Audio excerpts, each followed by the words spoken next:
it's been a very long time since I posted here. I've been missing in action, but no worries, I'm back again. And to those that have stayed subscribed, thank you so much. And to those that are new here, please kindly do subscribe, hit the notification bell, and so that when I post videos you can get notifications. And I'm not really going to be doing anything out of the ordinary. I'm going to be sharing a lot of recipes, kitchen tricks and tips, and also just to, I think it will be easier here to share recipes because I can then now give you the recipes in detail, and also just to explain why I do certain things or add certain things, or just follow certain cooking procedures. Yeah, because at the end of the day I want us to all win in the kitchen. So I'm going to be making lamb shanks today, and I'm going to be sharing the recipe with you guys. So the lamb shanks that I'll be making is like braised lamb shank, so we're going to cook it with the oven. If you have a pressure cooker, guys, you're most welcome to use a pressure cooker. If you want to use the stovetop, you can definitely use the stovetop.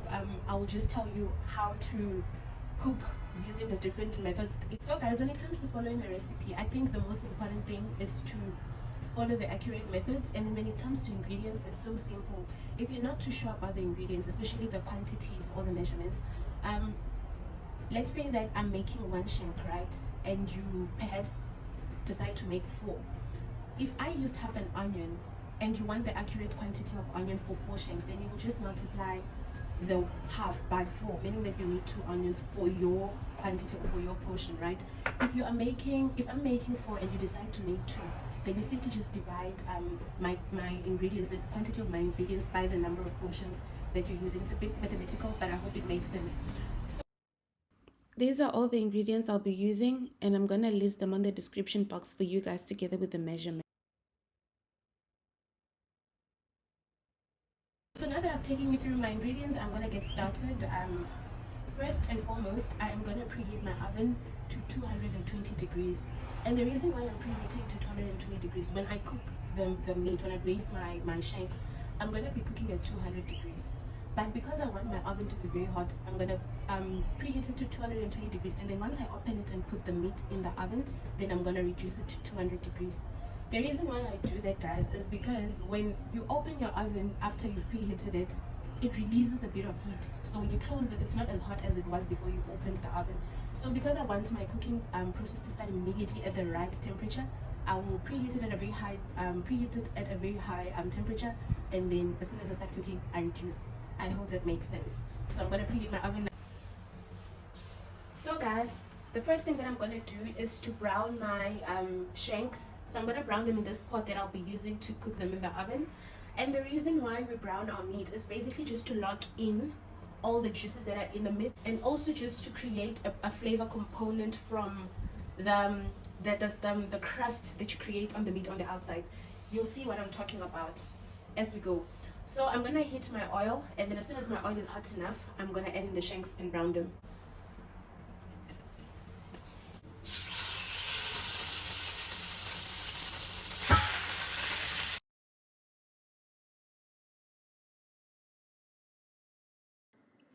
So this is the crust that I was referring to, right?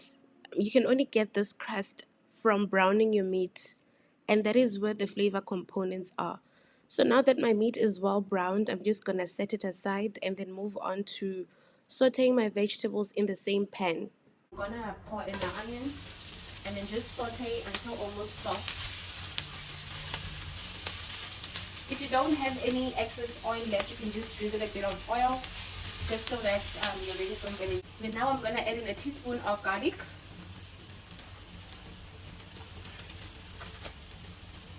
and my cumin seeds, as well as my celery. And guys, also remember, the reason why I started by sauteing my onions instead of garlic is because garlic burns faster. So if I start by garlic, then it'll burn. By the time I add the other vegetables, it'll have been burnt already, and you don't want that flavor of burnt garlic in your food. So I'm just gonna continue to saute this. So because my pan is getting a bit dry, I'm just gonna add a bit of water, and then now I'm gonna add in my carrots and peppers, and also add in my bay leaves.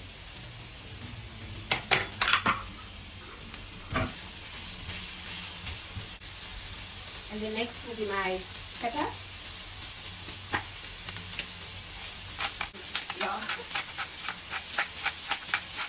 Next will be my tomato puree. I'm just gonna add all of it.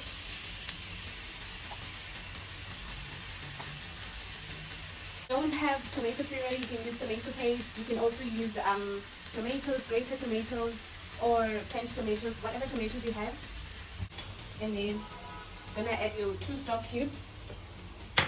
And guys, remember, because we are using stock cubes, there's no need to add salt because these are already salty.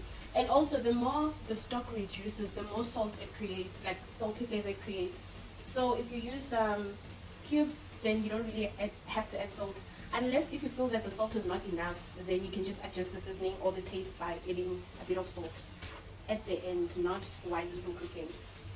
And then next you're gonna add your Worcestershire sauce. Worcestershire sauce. Hi guys, however you pronounce it, you add the sauce. Just add. Then next I'm gonna add in my curry paste. I'll just add like 1 tablespoon of curry paste.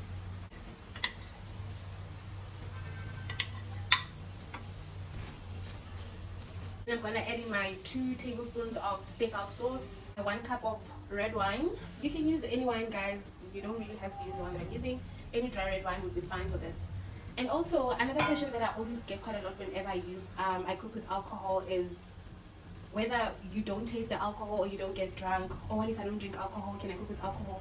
Guys, you can cook with alcohol. Whether you drink or don't drink, you can use alcohol. As soon as I pour this alcohol inside and it starts simmering, the alcohol in it, as soon as I pour this wine, the alcohol in it is going to evaporate, so there won't be any alcohol or any particles of alcohol left in it. It'll just be flavored. And also, when you pour wine whenever cooking, don't pour a lot of it, because now then your food will just taste like wine. Hence why some of you come and say that, oh mesh, I cooked with wine and it was just horrible because the food was tasting like wine. It's simply because you added a lot of it. So don't add a lot of wine, just 1 cup should be enough, or half a cup should be enough.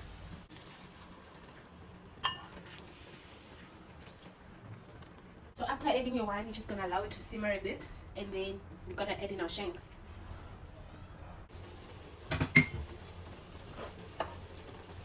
Now I'm just going to add in my shanks back.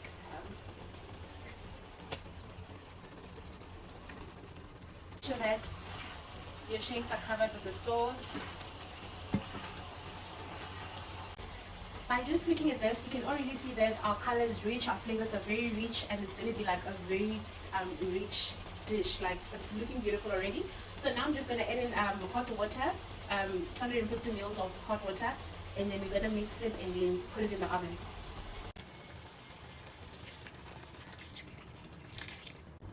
So now I'm going to add in 1 spring of rosemary. And guys, remember, rosemary is a very strong herb, right? So you don't want to use a lot of it, because if you add a lot of it, then your meat is just going to taste like rosemary. Unless if you want it to be the hero ingredient in your dish, then yes, you're most welcome to add a lot of it. But if not, please just don't add a lot. 1 spring should be enough. So I'm just going to cover my pot with the lid and then put it in the oven for 2 to 3 hours. So guys, the meat is now in the oven. So here's what I'm gonna tell you. As soon as you put your meat in the oven, okay, wait, what time is it? It's like 11:30 now. So I'm gonna only open my oven after 2 hours at 1:30. Please resist the urge to open your oven while you're cooking. If you followed all the instructions and added enough water, there's absolutely no need for you to be opening your oven, because firstly, your meat is not gonna burn, right? And also, you will be interfering with the cooking process, because the more you open your oven, you're distracting the heat. Then you open, you close, you open, you close. It's like the thing that I said with the heat, that when you open your oven, then it takes up a bit of heat, then when you close it, if you now like start over a bit. So please don't do that. Do not open your oven. You open it after 2 hours, right? And then now moving on to the other cooking methods that I mentioned, either cooking with a pressure cooker or cooking with your stove top. So let's start with your stove top. You will follow all the instructions that we did in the beginning, right? And then when it comes to adding water, instead of you adding 250 ml of water, you will add 400 ml of water, or 450 ml of water. And then you close your pot with the lid and then cook it for about 4 hours on medium heat, or like low to medium heat. So depending on your stove, on my stove, my low to medium heat will be my stove being on 3. Sometimes I do put it on 4, but it should not be on sorry, it should not be on very high heat, right? Then you cook it for 4 hours, and then your shanks will fall off the bone, will be really tender and falling off the bone, and your sauce will be very thick and nice. If you are going to be using a pressure cooker, how I prefer to cook with a pressure cooker is I will brown my meat and then add stock and water, and then allow it to cook through until it's well done, like falling off the bone a bit. And then for my sauce, I will not do my sauce in the pressure cooker. I will use a separate pan on a stove, then saute my vegetables, add 1 cube of stock, a bit of water and all my sauces, and then I will then transfer my meat from the pressure cooker to the stove, to the pot that is on the stove, and then just allow it to make that sauce, and then also just add the flavors into the meat, because I feel like when I make it with a pressure cooker, everything is just so rushed, and I feel that the flavors are not really in the meat the way I want them to be.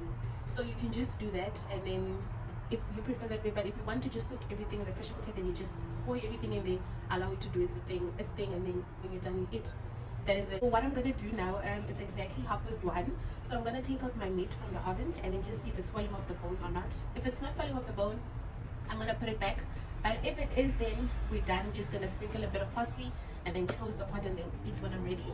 So let's see if it's done.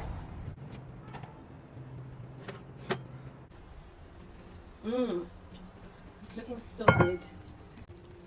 So first things first, I'm just gonna first remove the stick from the rosemary. Then now to see if our meat is falling off the bone. So firstly, you can see that this bone is already out. So, and our meat is tender, very tender, very there. That is exactly how we want our lamb shanks to be. And because it's falling off the bone and it's very tender, now I'm just gonna sprinkle a bit of fresh parsley. Sorry about that. So the good thing about braising meat, right, is that it retains the color of your vegetables. I can still see my carrots.